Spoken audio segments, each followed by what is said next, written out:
আমার বিএনপির ভাইদের প্রতি শুধু একটা আফসোস লাগে, কারো কারো দেখি ৭২-এর সংবিধানের প্রতি তাদের কি গভীর প্রেম।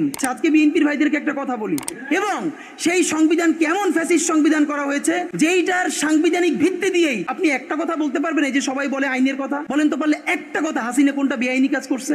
না, হাসিনা একটাও বেআইনি কাজ করে নাই। সে সমস্ত হত্যা, গুম, খুন এই সংবিধানের আইনের ভিত্তিতেই করছে। সে এই সংবিধানকে ডাস্টবিন বানিয়ে তত্ত্বাবধায়ক সরকার বাতিল করেছে, যা ইচ্ছে করা তাই করেছে। এবার তো সে তো বেআইনি কিছু করে নাই, কথা তো সত্য।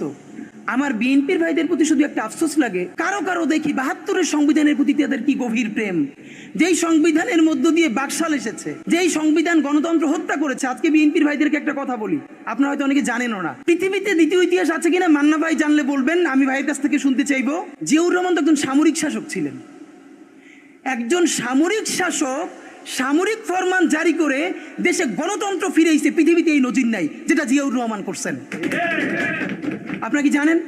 এই যে জিয়াউর রহমান গণতন্ত্র ফিরাইলেন, যার মাধ্যমে আওয়ামী লীগও রাজনীতি করার সুযোগ পাইল বাকশালের পর। সেটা কিসের মধ্য দিয়ে? তখন তো সংসদ নাই, সংবিধান তো সংশোধনও করা যাইতেছিল না।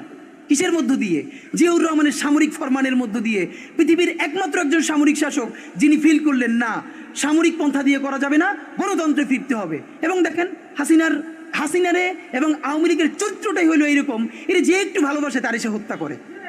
শহীদ প্রেসিডেন্ট জিয়াউর রহমান শেখ হাসিনাকে দেশে আসার অনুমতি দিছিলেন, সুযোগ দিছিলেন, এবং বলছে থাক সবাই রাজনীতি করুক। আসার ১ মাসের মধ্যে জিয়াউর রহমান শহীদ হয়ে গেছে, ১৩ দিনের মধ্যে। এবার দেখেন এই যে আমরা এখন যারা সবাই করতেছি, সুতরাং এটা একটা বিষ। এই বিষের সাথে আমরা কিভাবে লড়াই করব? জাতীয় ঐক্যমত্য তৈরি করতে হবে।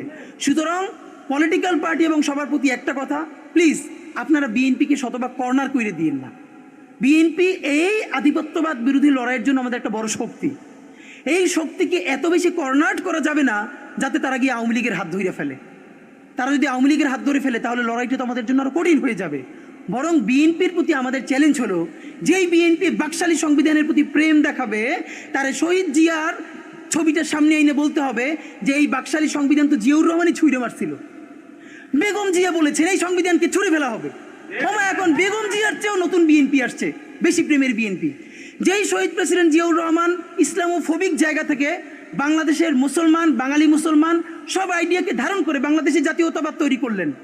এখন একটা নতুন বিএনপি গজাচ্ছে, কেউ চেষ্টা করতেছে পুরো বিএনপিটাকে একটা ইসলামোফোবিক বিএনপি করা। এ কি ভাই? ইসলামোফোবিক বিএনপি সে কোথায় যাবে? সে কি দিল্লি যাইতে চায়? আমরা আমাদের প্রথম চ্যালেঞ্জ হলো স্বাধীনতা সার্বভৌমত্ব রক্ষার স্বার্থে এই বিএনপিকে শহীদ জিয়ার কাছেই রাখতে হবে, এই বিএনপিকে বেগম জিয়ার কাছেই রাখতে হবে।